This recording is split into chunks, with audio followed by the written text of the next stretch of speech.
Bien, bonjour, bienvenue à toutes et à tous. Nous sommes aujourd'hui le lundi 27 avril. J'espère que vous avez passé un bon week-end. Nous allons commencer comme toujours avec les annonces. Tout d'abord, quelques points d'agenda.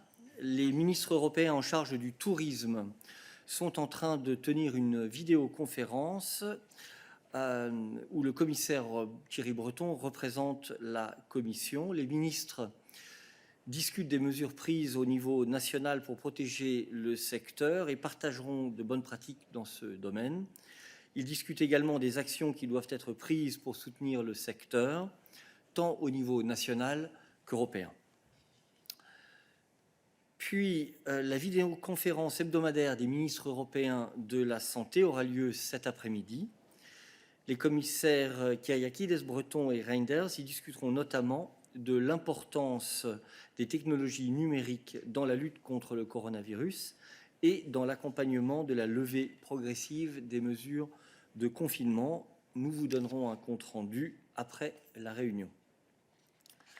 Ensuite, la commissaire chargée des Affaires intérieures, Madame Johansson, participera demain matin à une réunion informelle des ministres de l'Intérieur par vidéoconférence. Elle participera à la conférence de presse qui se tiendra à l'issue de la réunion, probablement demain en fin de matinée. Et enfin, encore demain, se tiendra une vidéoconférence des ministres européens en charge de l'énergie qui étudiera l'impact de la crise du coronavirus sur ce secteur. La commissaire en charge de l'énergie, Madame Simpson, y représentera la Commission. Voilà en ce qui concerne l'agenda. J'appelle maintenant Vivienne pour une annonce concernant l'Italie.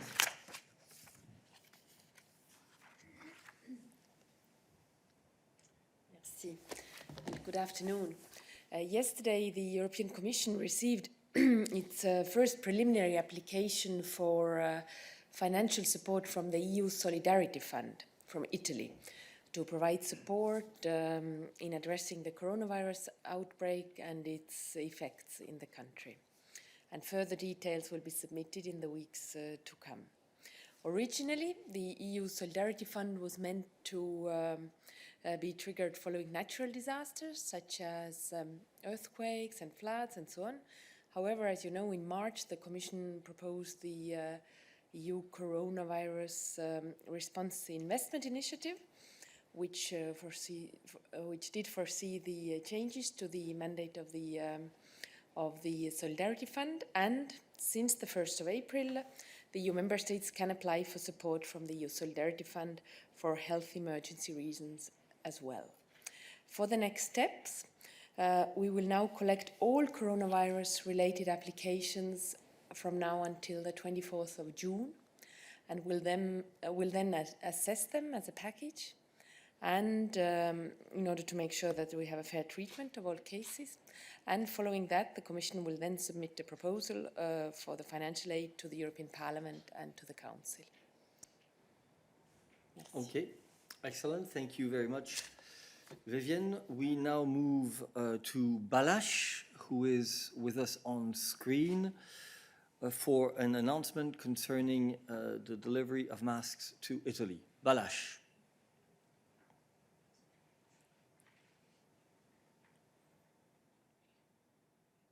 Can Balázs hear us? Yes, connection seems to be slightly slow today.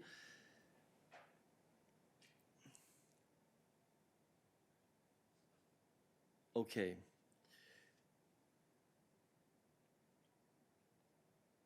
Balázs cannot connect apparently, so I will read out the announcement. The announcement concerns the delivery of masks to Italy under RescEU.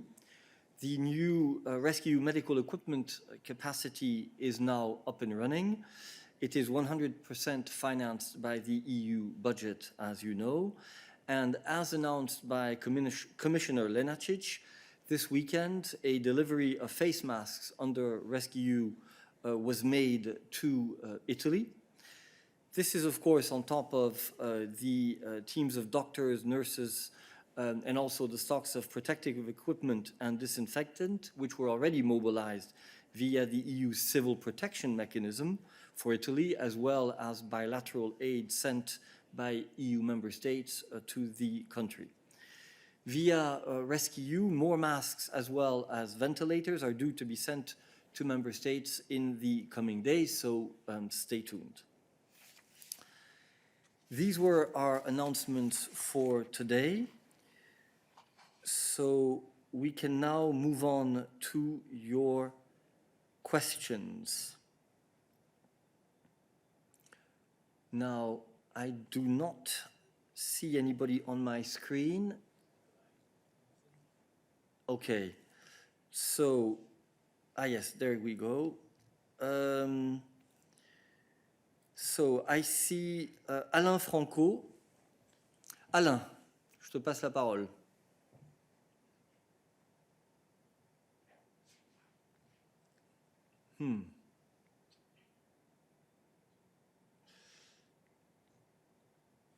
Alors, nous semblons avoir des petites difficultés techniques aujourd'hui pour la première fois en termes de connexion.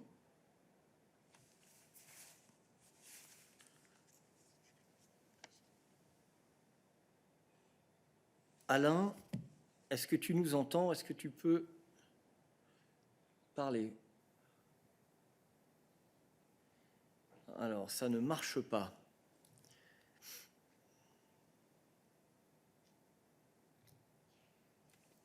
Eric, est-ce que tu m'entends? Alain, Est-ce voilà, que tu m'entends? ça Oui, marche maintenant, voilà, merci. voilà.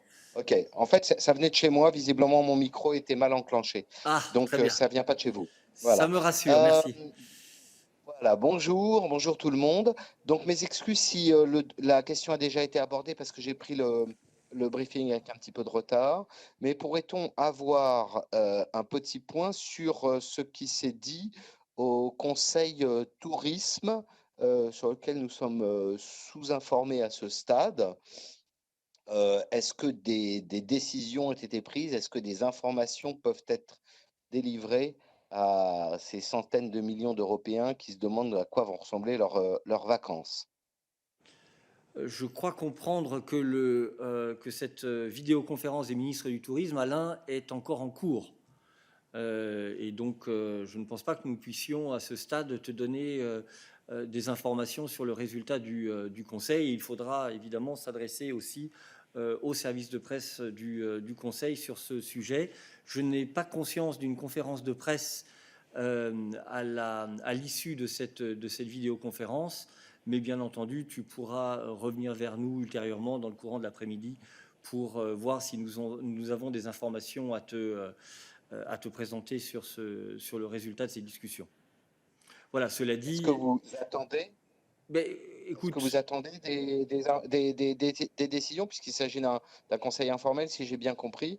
Est-ce que non, il y a quand non, même beaucoup d'attentes sur ces questions? Alain, tu as tout à fait raison. Il y a évidemment beaucoup d'attentes sur ce sujet.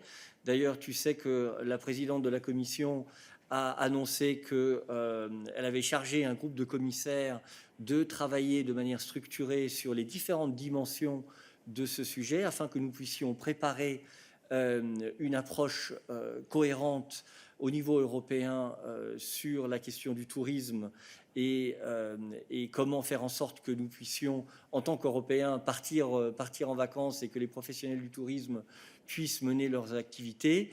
Il y aura un débat d'orientation au collège probablement ce mercredi. Il faut toujours attendre la confirmation de l'ordre du jour par la réunion hebdomadaire des chefs de cabinet, mais je pense que je ne m'avance pas trop en disant qu'il y aura déjà donc un premier débat au collège sur ce sujet ce mercredi, et par la suite, cela mènera à une communication de la Commission dans un avenir relativement proche. Mais cette vidéoconférence des ministres du tourisme, comme je l'ai dit dans mes annonces, vise surtout à un échange d'informations entre les ministres sur les mesures prises au niveau national pour protéger le secteur et pour partager les bonnes pratiques. Donc c'est plutôt un échange d'informations qu'une prise de décision à ce stade. Voilà. Alors, y a-t-il d'autres questions sur ce sujet, même si je ne pense pas que nous puissions en dire beaucoup plus. Odile, je vois que tu as demandé la parole. Est-ce que c'est sur ce sujet? Non, pas du tout, non. Alors, dans ce cas, je vois Patrizia. Antonini, Patrizia. Is it on this subject? Not really. It seems. Hello? Hello, Yes. can you hear me? Yes, we can hear Perfect. you. Is it on tourism? Okay, great. Yes, it is. Okay. Actually, it is on tourism and some other issues as well.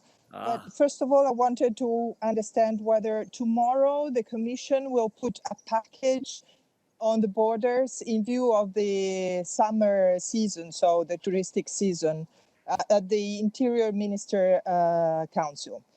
And I also have a question regarding the Italian request to the EU Solidarity Fund. okay. Is Italy the first? Hold Is on. Italy the first? Yeah, Yeah. Patricia, if you don't mind, we note down the fact that you'll want to come back to this on your. But I want to finish off on the issue of tourism.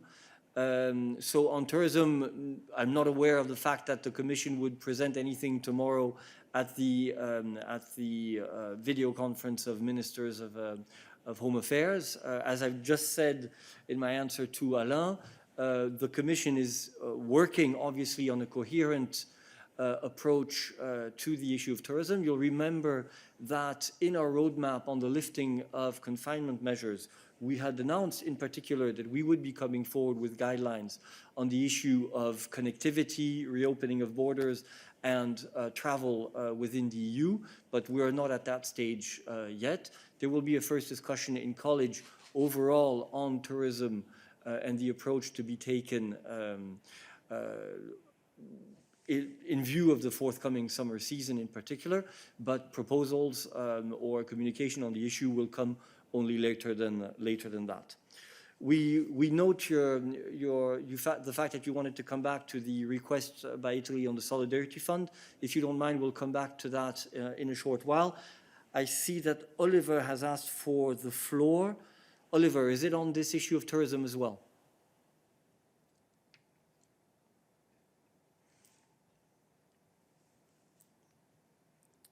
Oliver, you have the floor.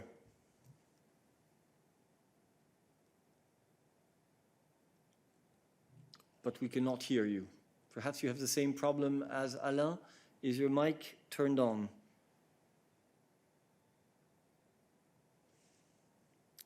Okay, we cannot hear you.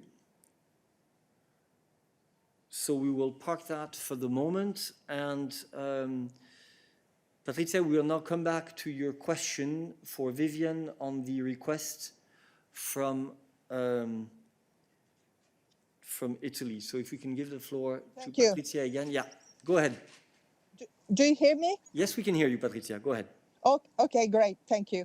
I would like to understand whether Italy is the first member state to ask to apply for the Solidarity Fund, and if you can give us, I don't know, maybe the reason why are there some details, if not all the details, but some details you can give us to us, and.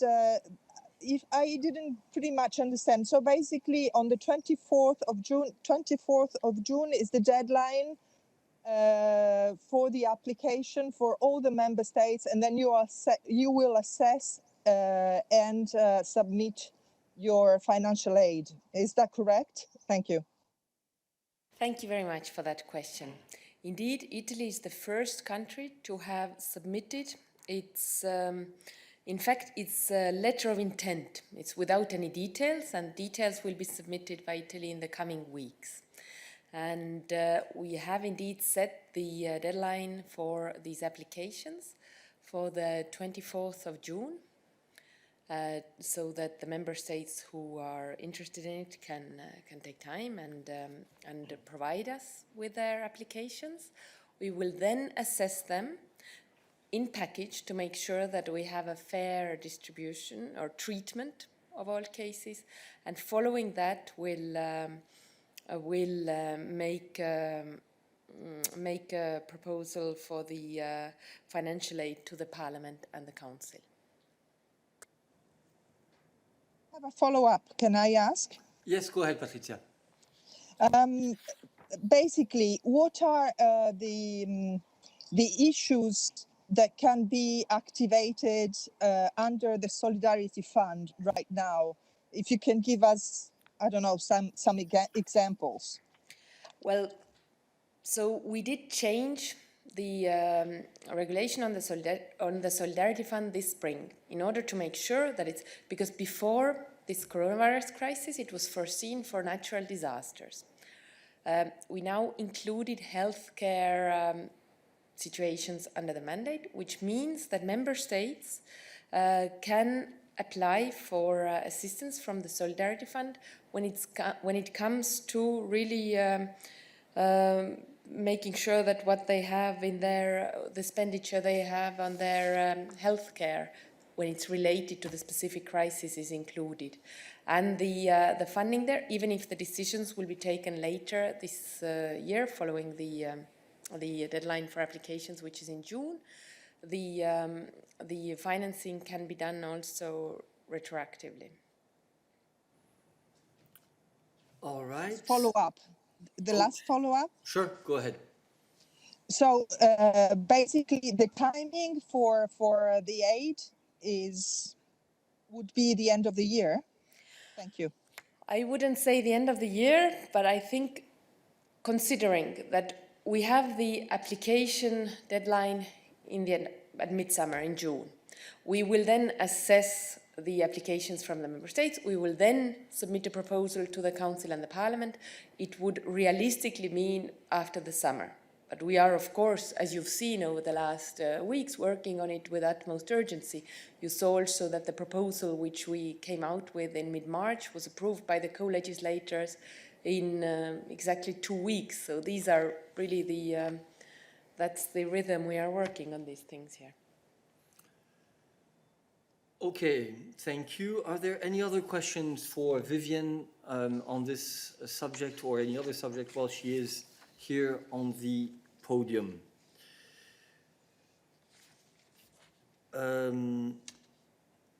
So, no, I don't, sorry? Mathieu. No, I don't see Mathieu, but if you say so, okay, let's give Mathieu the floor. Mathieu, tu as la parole. Vous m'entendez? Oui, absolument. Bonjour, c'est Mathieu Bion de l'Agence Europe. En fait, comment vous faites la différence quand l'Italie va demander de l'aide à ce fonds de solidarité, mais il semblerait que pour pouvoir financer des dépenses de santé, si elle fait la demande pour le MES ou pour le futur fonds de résolution, comment vous allez distinguer en fait le type de dépenses en fonction du fonds qui sera sollicité pour couvrir finalement les mêmes dépenses? Donc c'est un peu, ça porte un peu à confusion. Bon, c'est pour ça qu'on prend notre temps, en travaillant très vite, évidemment, sur faire sûr qu'on a une vraie assessment, analyse des demandes. Et c'est pour ça on travaille avec les pays membres, évidemment, sur ce fonds. Quand on parle, quelle est l'idée de Solidarity Fund? C'est vraiment d'aider au cas de crise. Et là, quand on parle des questions médicales, on parle des réponses, des mesures de réponse immédiate.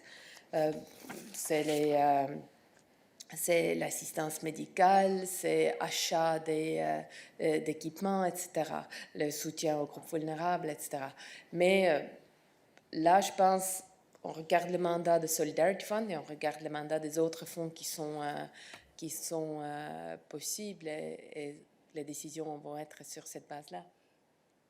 Oui, Mathieu, si j'ai bien compris, tu as fait référence notamment au fonds de relance, n'est-ce pas? C'est bien ça que tu te référais? La distinction entre le fonds de solidarité et le fonds de relance? Vous m'entendez? Oui, oui, on t'entend, oui. Ah, ok. Non, en fait, on se rend compte que, effectivement, plusieurs fonds vont être mis à disposition pour financer presque les mêmes dépenses. Donc, comment vous faites la distinction? Là, immédiatement est activable le fonds de solidarité.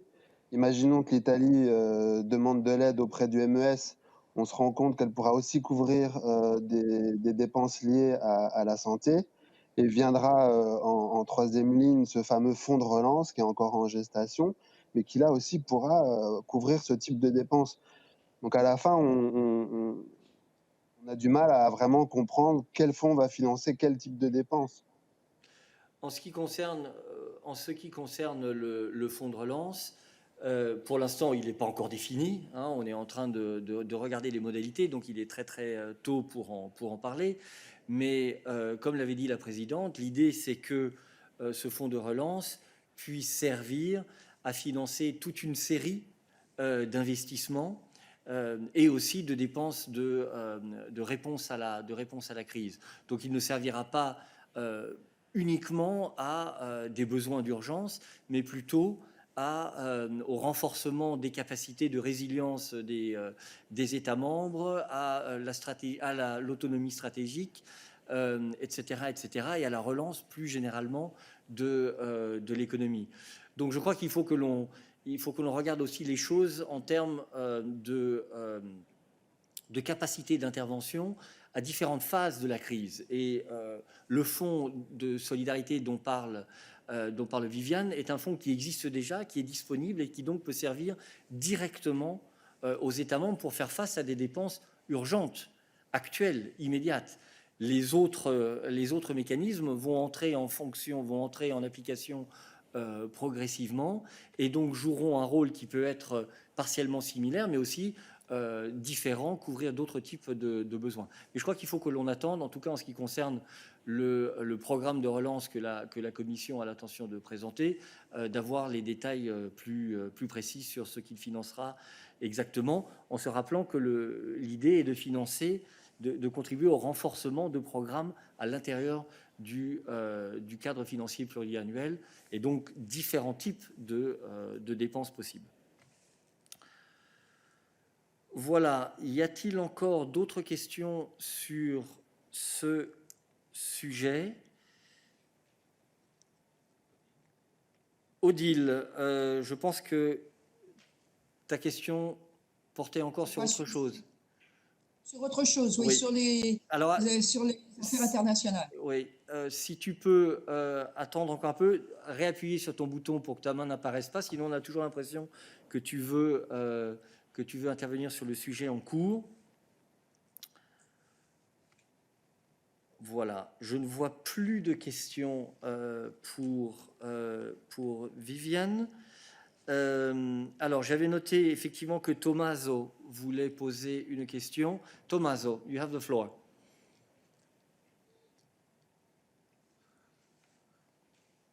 Bonjour.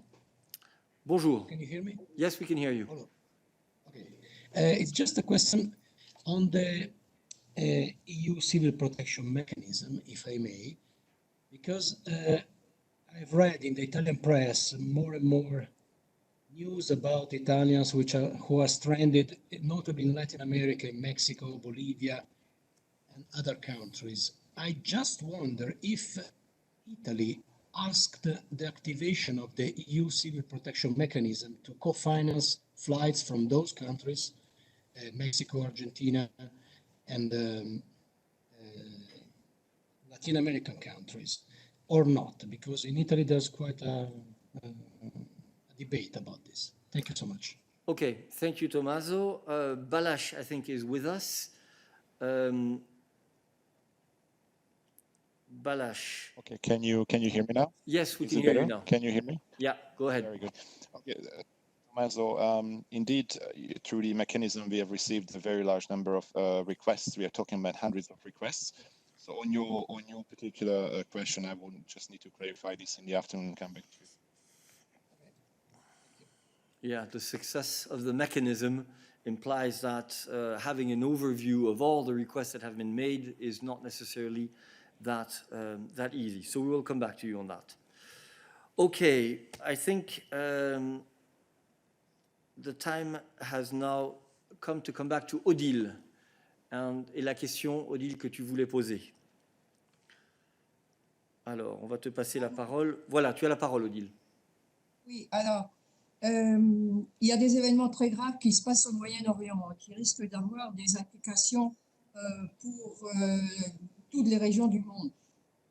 Quelle est la réaction de la Commission à la proclamation d'autonomie du Yémen du Sud sur fond d'immenses catastrophes humanitaires provoquées par ce conflit très meurtrier qui dure depuis plus de 5 ans entre les sunnis et les chiites, qui sont respectivement appuyés par l'Arabie Saoudite et puis et l'Iran.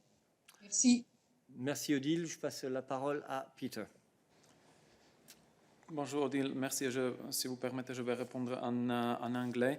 We have taken note of this announcement of the parties in southern Yemen, and we would like to recall that the Riyadh Agreement, which was reached in November last year, was a very positive development, an important step towards de-escalation and peace in Yemen, because what Yemen needs right now is peace. It's a political process that brings end to the armed conflict through which the population of this country is suffering so much.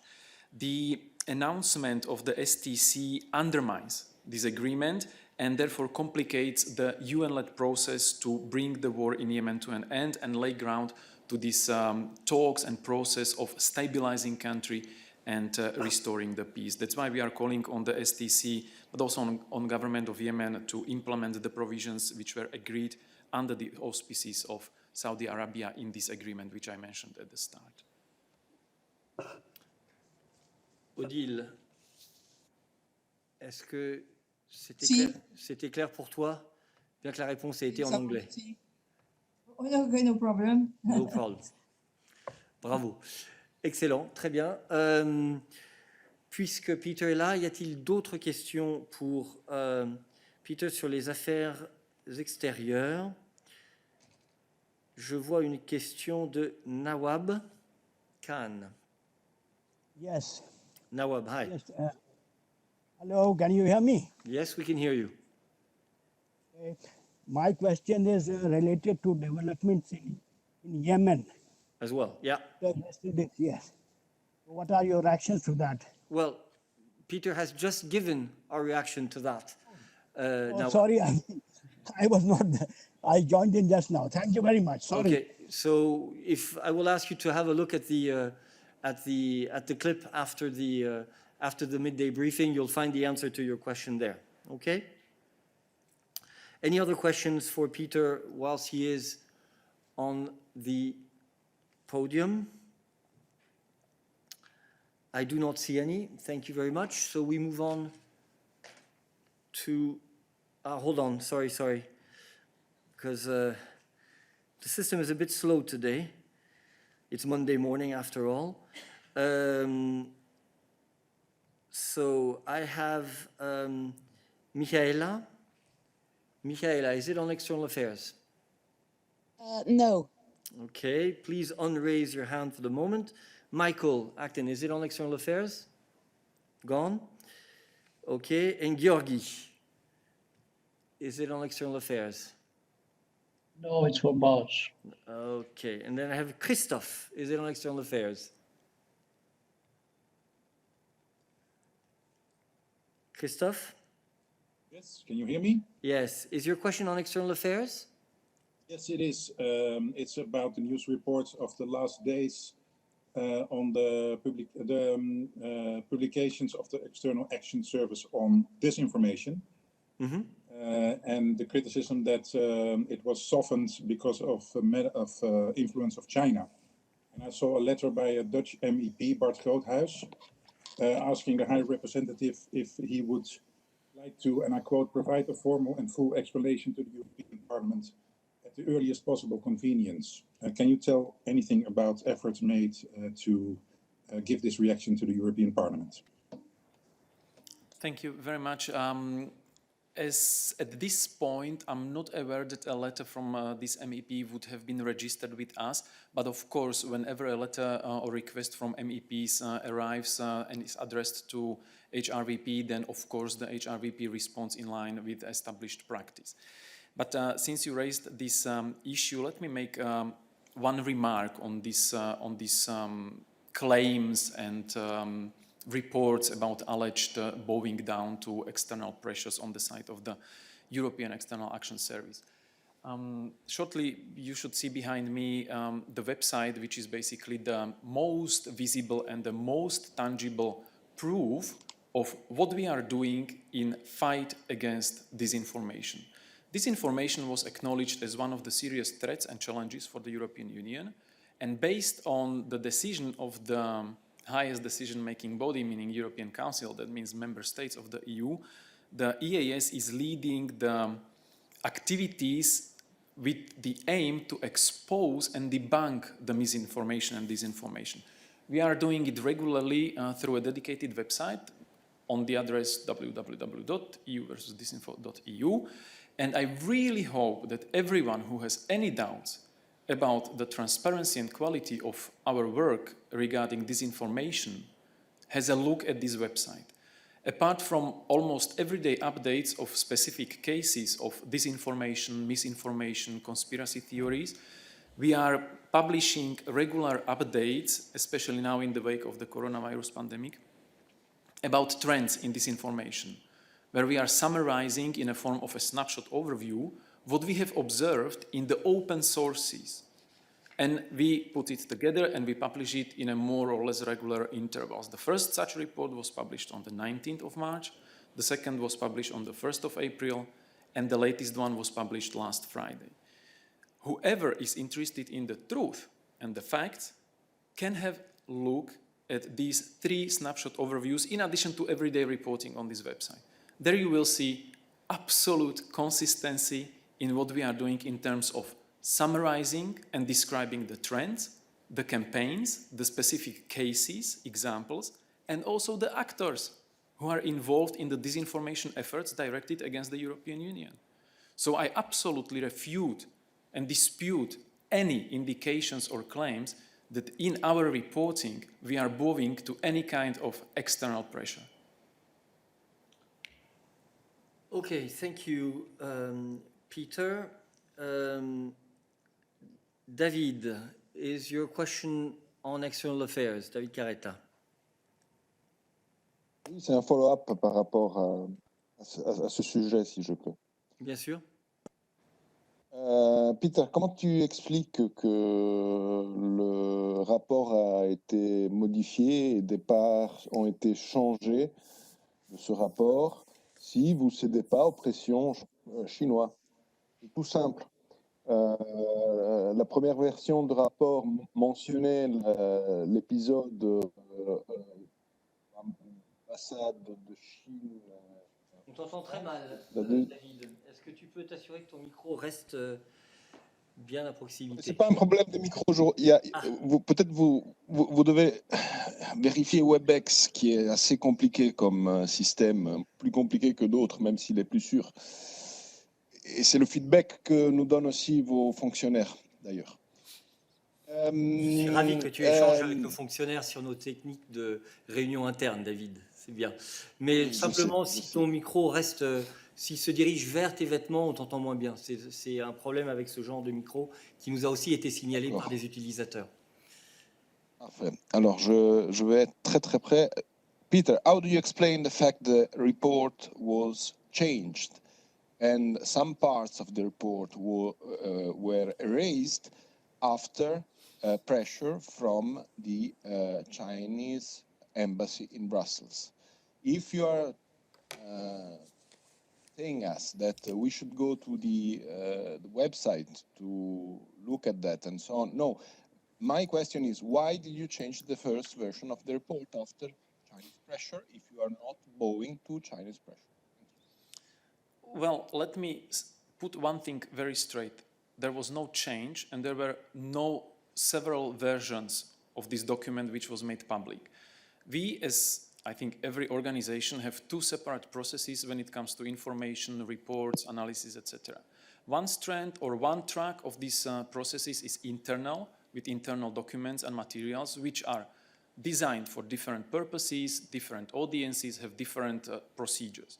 Then there are documents for publication.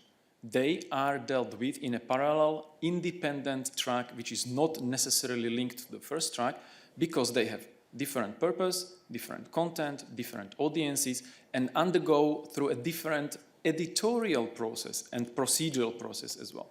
So the notion of having the report published on Friday after watering it down, after changing it, is just misperception of the processes which go in every institution, including, I guess, in the media. You have also like internal communication that is designed for your internal use, and then you have something separate which is focused on your public output. So there are two different processes, two different documents, and the one is not reflecting the other necessarily.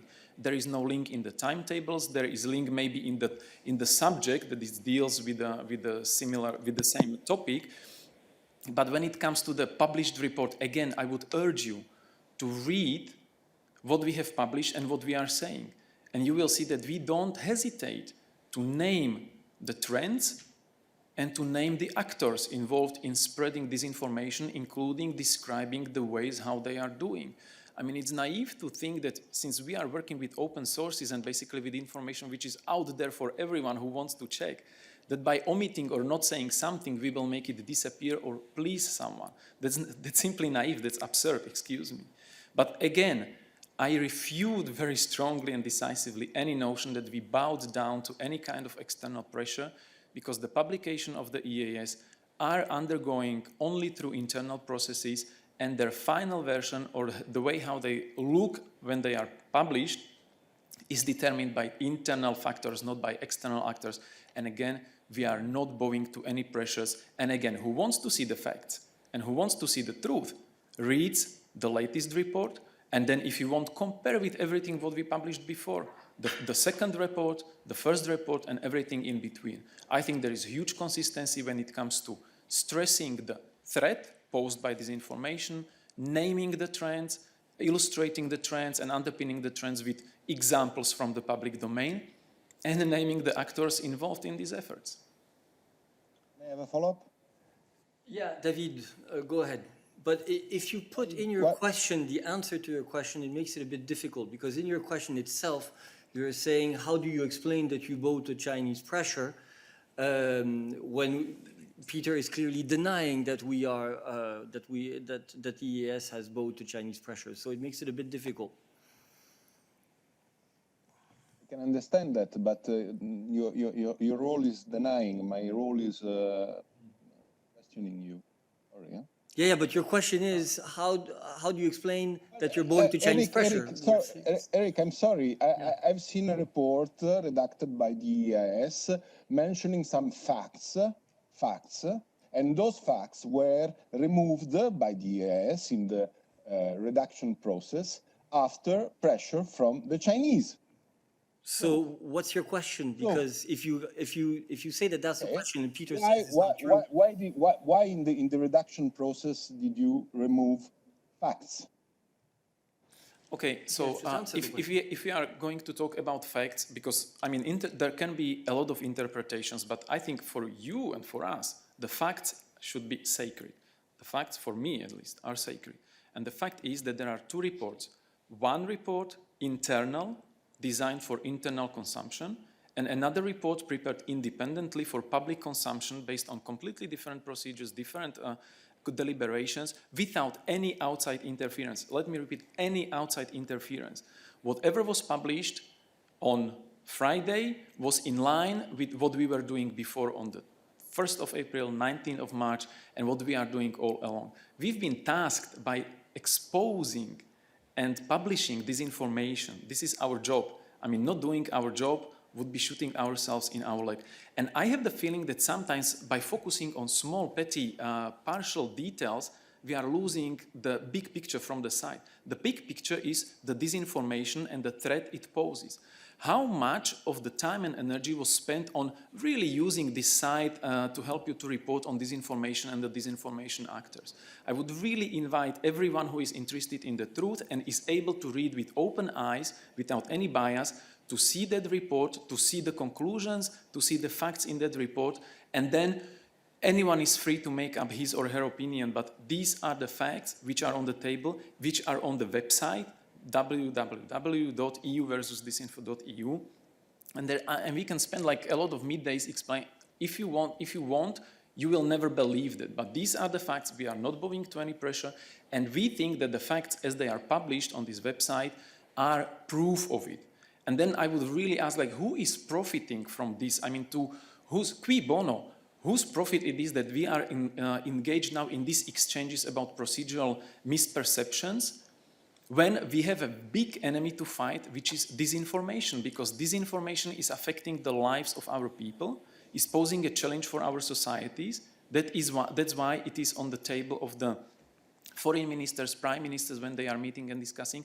And disinformation is very dangerous because, especially in the context of coronavirus, the spread of disinformation can affect people's health and people's lives. And that's why we have to confront it strongly, and we do it with determination, in line with our mandate, which we were given by the member states, and we have nothing to hide because what we are publishing are facts.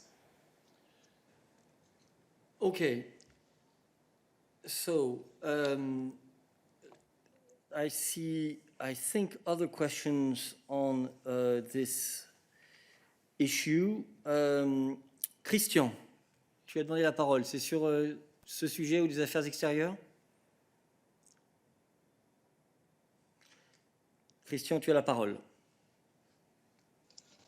Attends, parce que moi, il faut que je me retrouve. Là, je suis perdu. C'est bon, on t'entend. Vas-y. Ok, ma question est très simple. Vous dites que vous n'avez aucune pression.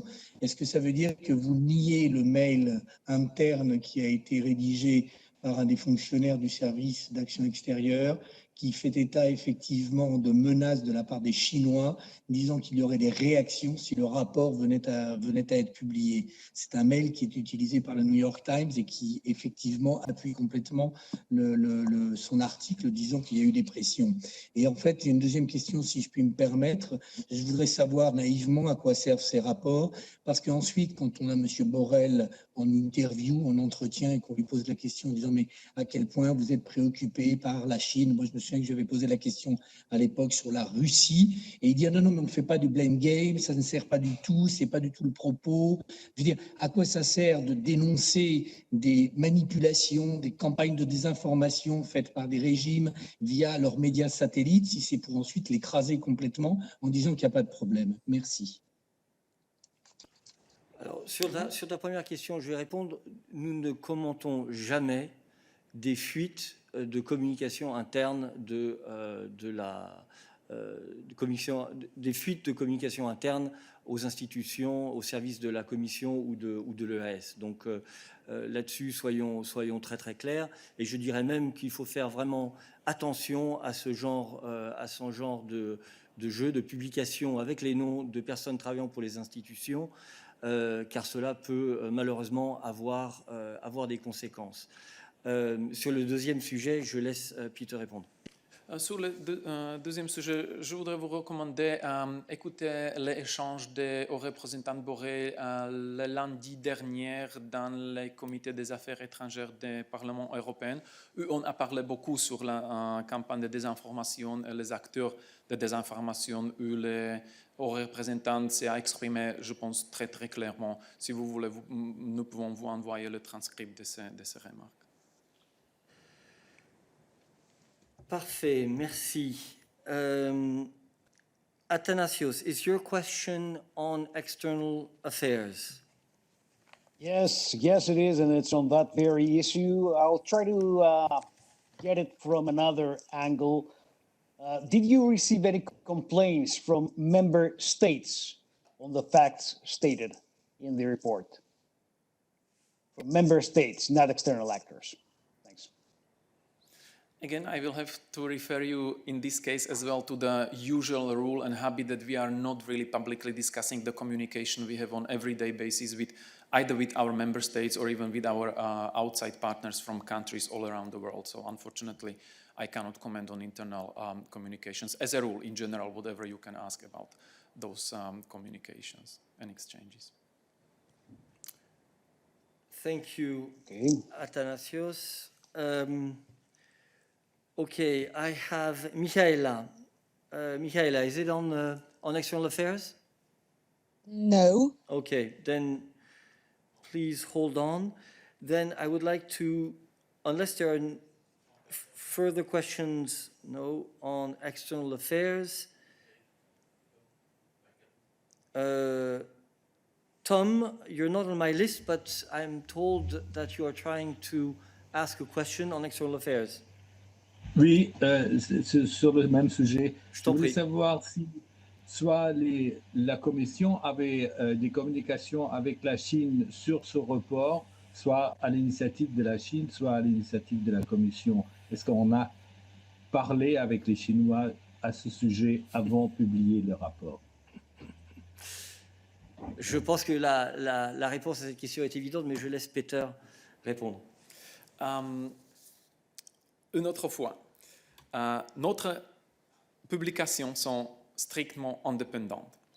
Et sur le contenu de notre communication avec les partenaires internes ou externes, je ne peux pas commenter parce que son échange diplomatique et il n'y a pas d'habitude, ce n'est pas l'habitude de discuter le contenu de ces communications et de ces contacts dans le domaine public. Donc, désolé. Okay. Are there other questions on external affairs? Natalie McNellis, is it on external affairs?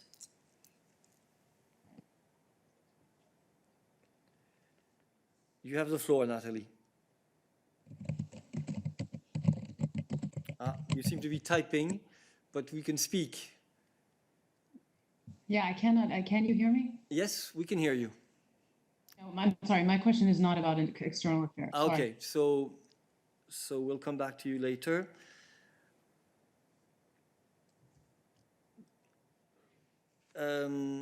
So only those with questions on external affairs should have their hand raised at the moment.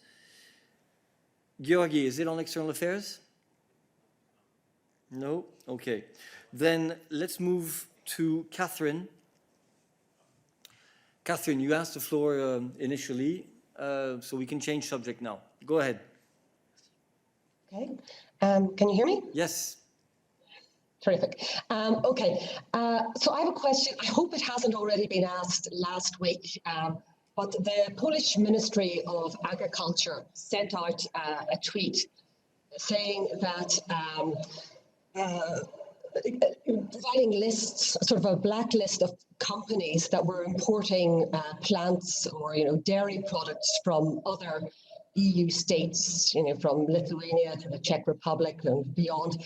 And I'm just wondering whether the European Commission will take any action on this. It reminds me of a similar campaign that was run in Ireland many, many years ago to buy Irish. So does this violate the single market, and are you going to do anything about it? Thanks. Okay, this is specifically in the agricultural sector, if I understood you correctly. So a question for Daniel, or? No, single market. Single market in general. Okay, Sonia.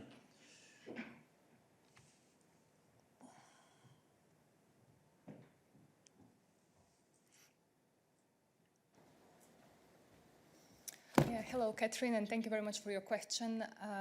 About this particular measure, I'm not aware, but what I can tell in general is that the single market is our strongest asset, so we are paying close attention to all restrictive measures that member states are imposing, and specifically on such promotional, like national domestic foodstuff or goods. What I can say that normally this is not in line with the single market and the free movement of goods. And such cases we are following very closely and examining. So when we are aware of such measures adopted by member states, we are taking contact with them and we are tackling them in urgency. Okay. Can I ask a follow-up? Yeah, sure. Go ahead. Well, so that means that you weren't aware of this, but you will be taking action in response to this. Yes, absolutely, yes. All right, thank you. Hold on, Catherine. Hold on. If we are not aware of this, the first thing we're going to do is look into it. There's a big difference between taking action and looking up the facts. So the first thing that you can take note of is the fact that we will, check up, and if you have information on this, we'll be more than happy to receive it to point us in the right direction. Okay? Thank you. Thank you. Okay. Any other questions for Sonia while she is on the podium? David, is it on single market issues? Oui, absolument. Je t'en prie. Merci.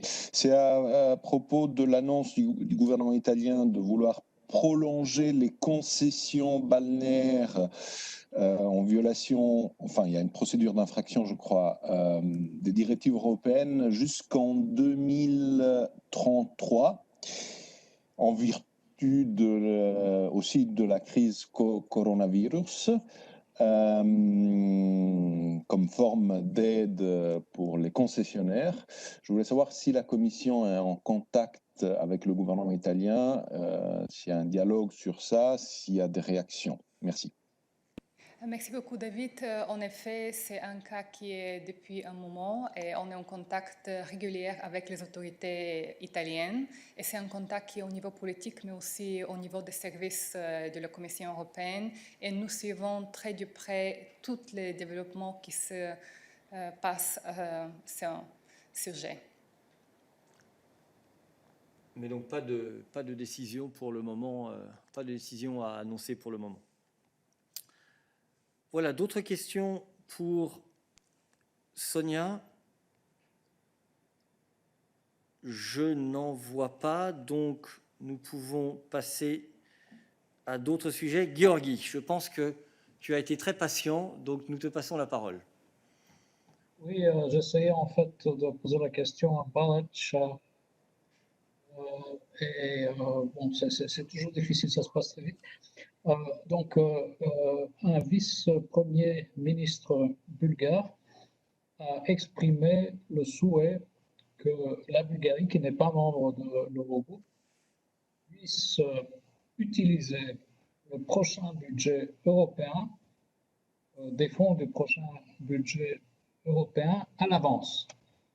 Donc, une espèce de front-loading of funds.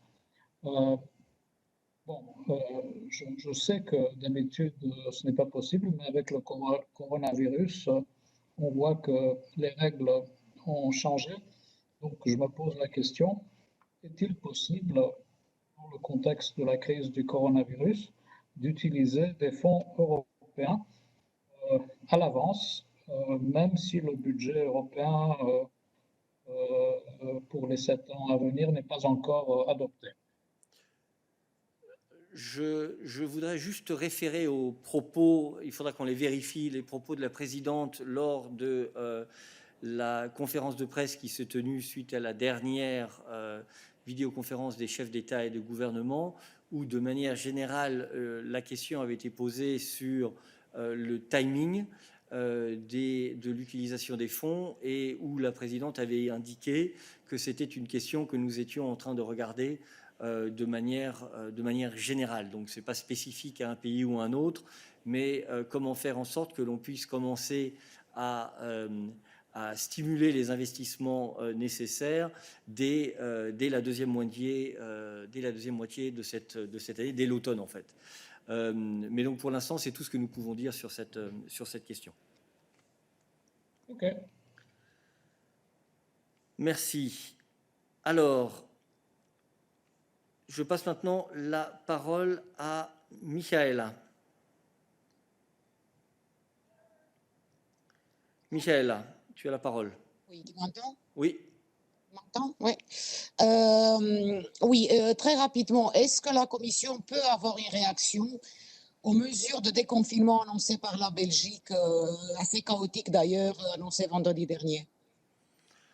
Alors, on ne va certainement pas faire de commentaires sur la nature des annonces de la Belgique.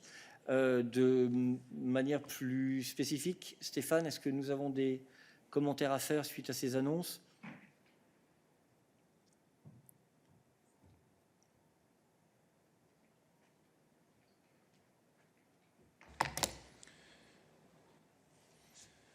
Bonjour.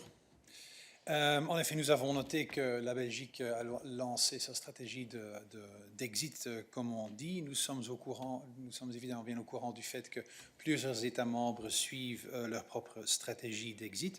C'est justement dans ce cadre-là que le 15 avril, la présidente von der Leyen et le président Charles Michel ont lancé le Joint European Roadmap Towards Lifting Confinement Measures, dans le but justement d'avoir une approche coordonnée, basée sur la science et une approche scientifique, ce qui est très important sur base de ce Joint Roadmap qui a été favorablement accueilli par les chefs d'État, c'est le fait que ces exits doivent se faire de manière graduelle, sur base d'éléments scientifiques épidémiologiques, sur base d'une analyse de la capacité de l'État membre de ces systèmes de santé et sur base de quelques critères de capacité de monitoring. Donc il est très important que les États membres suivent une approche scientifique, graduelle, phasée, sur base d'éléments épidémiologiques.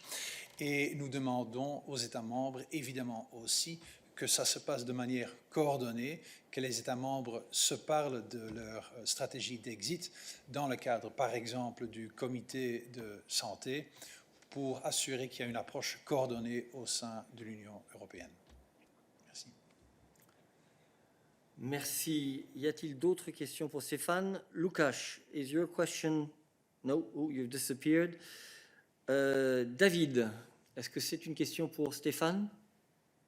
Je crois en fait c'est une question sur la exit strategy, le plan belge, parce que j'imagine que vous êtes toujours en contact avec les autorités belges du moment où certaines décisions qui sont prises par les autorités de la Belgique, où il y a les principaux sièges de la Commission européenne, ont un impact sur votre façon de travailler. Alors je me demandais s'il y a un impact pour vous, après les annonces du gouvernement de vendredi, et est-ce qu'il y a une exit strategy pour la Commission européenne, c'est-à-dire pour retourner graduellement, etc., avec tous les critères que vous avez, à un début de normalité dans le travail de la Commission. Merci. D'accord, je passe la parole plutôt à Balázs, puisque c'est une question plutôt sur le fonctionnement des institutions. Balázs. Oui, juste que je n'ai pas entendu la question, vous pouvez répéter brièvement la question? La question portait sur l'impact des annonces du gouvernement belge sur la stratégie et le calendrier de déconfinement sur le fonctionnement des institutions. En tout cas de la Commission. On ne peut parler qu'au nom de la Commission, David. Donc c'est une question de David Carretta. J'ai bien compris maintenant. Donc bien évidemment, on suit de très près les mesures adoptées par le gouvernement belge et chaque fois qu'on est en train d'ajuster nos mesures de notre côté, on essaye de les aligner avec celles du gouvernement belge, bien évidemment. Avoue, David, que ta vraie question, c'était savoir quand est-ce que tu pourrais revenir physiquement en salle de presse. J'aimerais bien. Ce moment avec, avec beaucoup d'impatience. Si je peux juste, est-ce qu'il y a une exit strategy de la commission comme institution ou juste des ajustements? Merci. Non, bien entendu, il y a des plans pour pouvoir revenir progressivement à la normale. Ces plans, bien entendu, sont encore en train d'être mis en place et ils doivent évidemment tenir compte de l'évolution perpétuelle de la situation au niveau national, d'ailleurs pas seulement en Belgique, mais aussi dans les autres pays où la Commission a des bureaux, notamment le Luxembourg et l'Italie. Mais bien sûr, nous suivons ça de près et nous allons essayer de revenir progressivement à la normale. Mais pour l'instant, tout ceci est encore en phase de préparation. Voilà. Alors, y a-t-il d'autres questions? Je vois... C'est fou comme aujourd'hui tout n'arrête pas de bouger sur mon système. Pardon. Alors, je vois Jorge Valero.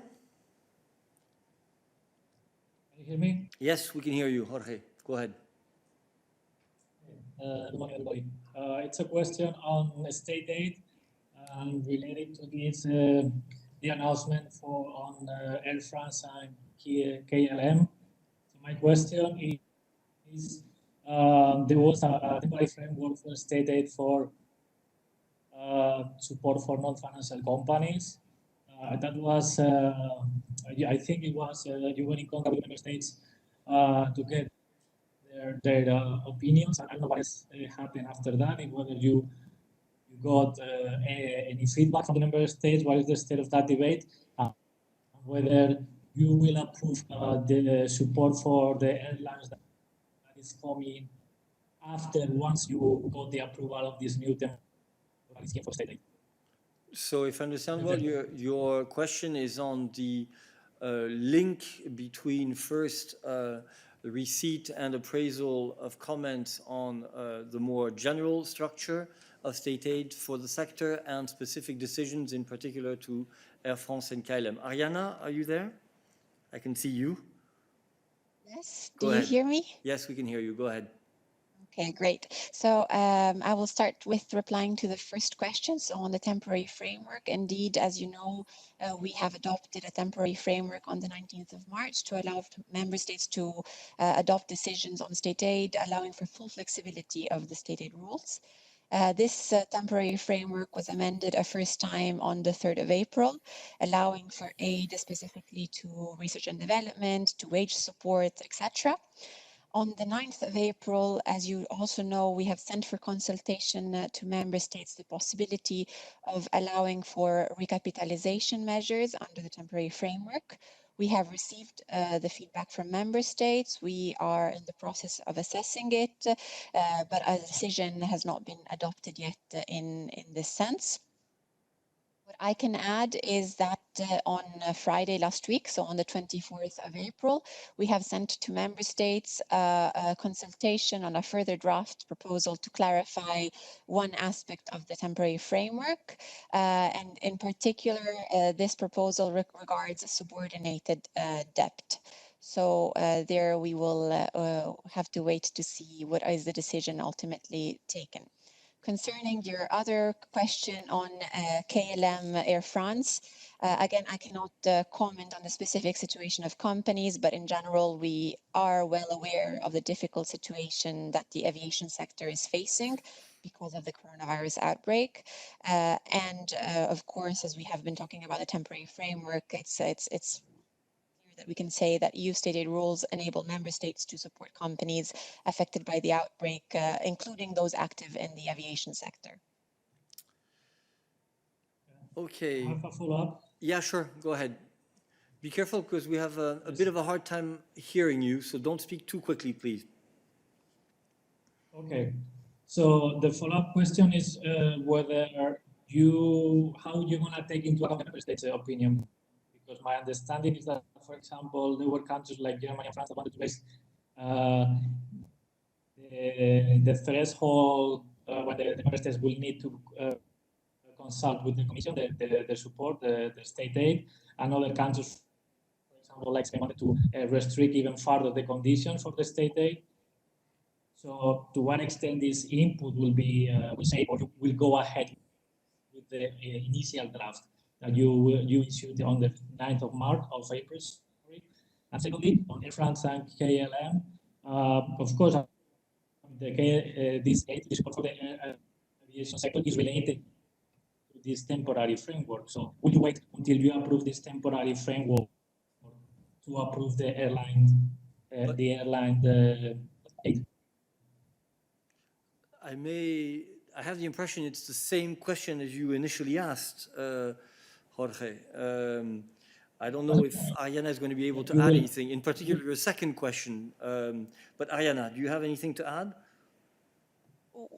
I'm not really, meaning that, of course, we take into account the comments from member states in the decision that we finally adopt, but I cannot comment on specific proposals made by member states, which are not even public, of course.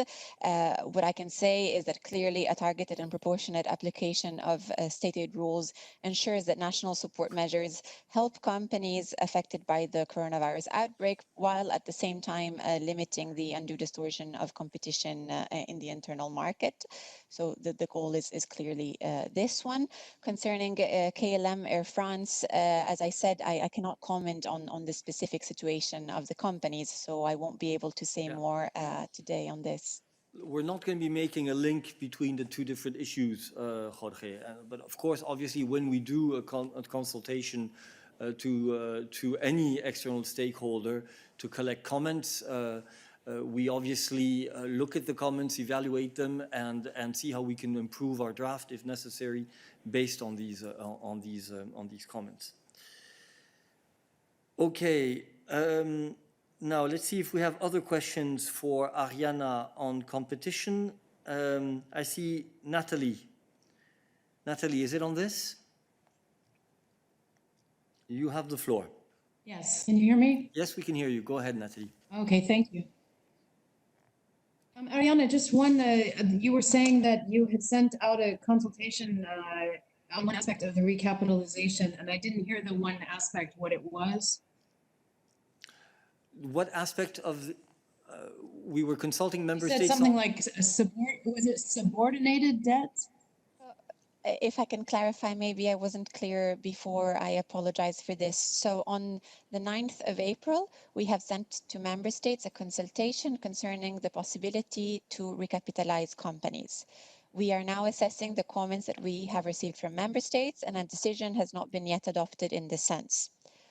On Friday, we sent for consultation to member states a further proposal to expand the temporary framework, and this further proposal concerns a subordinated debt. Okay, thank you.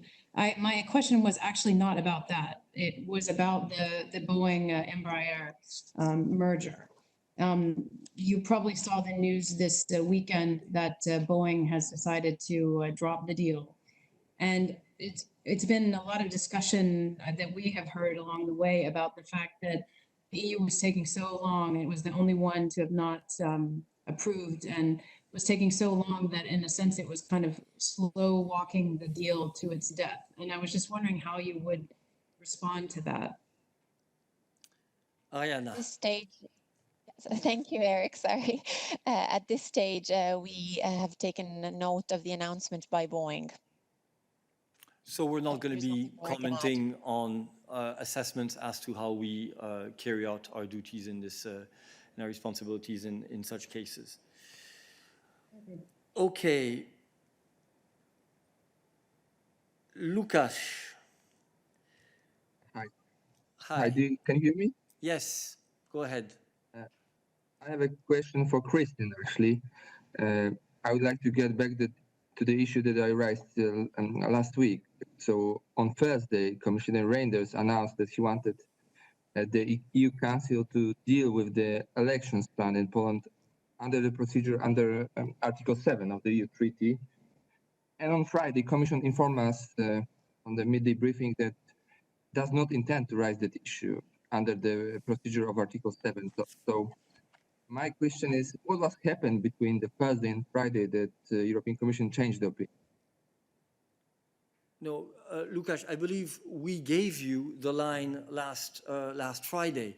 So what we told you at the midday briefing is the latest information available. We are not here for sure to provide you a blow-for-blow account of discussions in the Commission. So really, we have nothing to add to what we said last Friday on this. A follow-up, if I can? Of course. So does the Commission render still wants to raise the issue? Did he change the opinion about that matter? Again, we have told you on Friday what is the position of the Commission on this. You have it on the record from Christian in last Friday's edition of the EBS, and we of the midday press briefing, which is available on EBS, and we have absolutely nothing to add to that.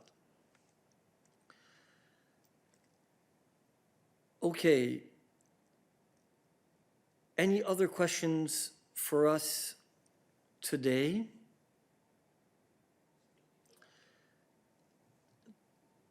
Tommaso, no.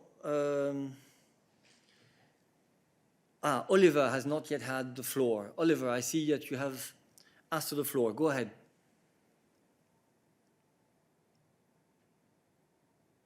Can you hear us?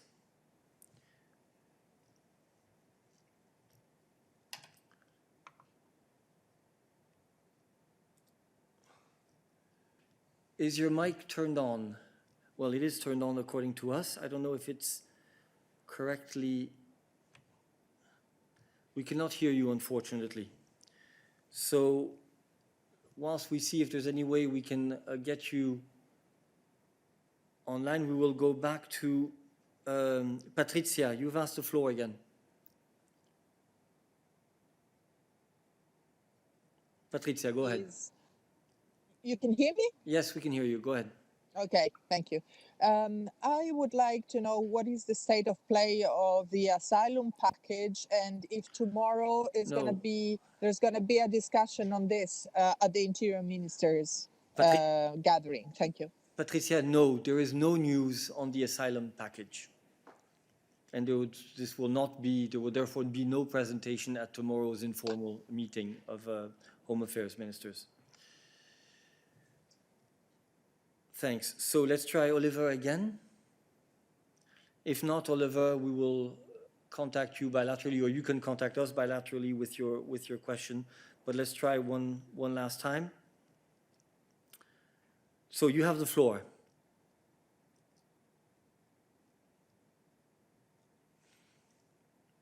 I see that your mic, no, now your mic is turned off. Turn it back on. Yeah, okay, now it's on. There seems to be a connection problem. I'm sorry, we can't hear you. So apologies for this. I don't know. It's a connectivity issue, I guess. So let's please get in touch with us bilaterally. We'll try to solve this after the midday briefing. We'll take one last question because it's already been an hour and 15 minutes. Tommaso, we give you the floor again. Yeah, can you hear me? Yes, go ahead. I'm sorry. I'm sorry to go back on the recovery fund, but I got some questions on this because, first of all, on the dates, because you already answered, but then Dombrovskis had one thing which confused a bit. And he said that on 6th May, the Commission is going to present the proposal on the MFF. You said that the Commission might present something on the recovery fund on the 2nd or the 3rd week of May. And President von der Leyen said that actually they should be treated as a package. So are you going to present all the package on the 6th or later? The second question, if I may. Dombrovskis talked about 1.5 trillion roughly as the firepower of the recovery fund. Can you tell us roughly how much of it would be fresh money? And the third one, I apologize for taking advantage of you, but I was just curious, who is the civil servant who devised the headroom strategy? I mean, to use the headroom as a leverage to go on the market, which is quite a cunning strategy. I was just curious to know if you can tell us who is the civil servant who devised it. Thank you so much. I'll start with your last question, Tommaso. Success has many fathers, as they say, but they tend to be anonymous when they're working in a civil service, which is definitely our case. Now, using the headroom in a situation of crisis management is not entirely new, as I'm sure you are aware as a specialist in these questions. And therefore, it is only natural that it would be one of the options that would be looked at by the Commission services when devising our plan for the recovery and the required investments. On your question related, how much is fresh money?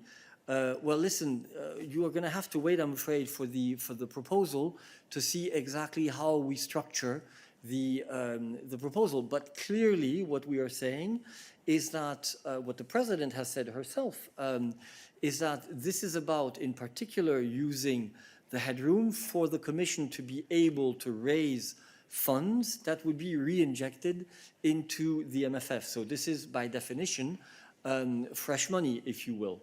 Now, exactly what amount this will be, you will have to wait and see. The key point is, and I see many figures circulating around this, when the President was talking about the trillion figure, she was talking about the necessary investment in order to get Europe back on a path to growth. And that will obviously come from different sources, including the proposals that we will make. As to your last question related to the timing, yes, various dates have circulated, I have seen. As you know, we are always a bit coy on specifying precisely what is the date, because the agenda of any college meeting is definitely fixed once the Hebdo meeting of the heads of cabinet of that particular week have taken place. Now, what is clear is that the President has said that it would be somewhere early to mid-May, and this is, I think, what you can expect. She has also said, however, that we would come forward, based on not only our internal work, but obviously also on consultations with member states. So watch this space. We will come forward with a proposal as soon as we are ready. Thank you.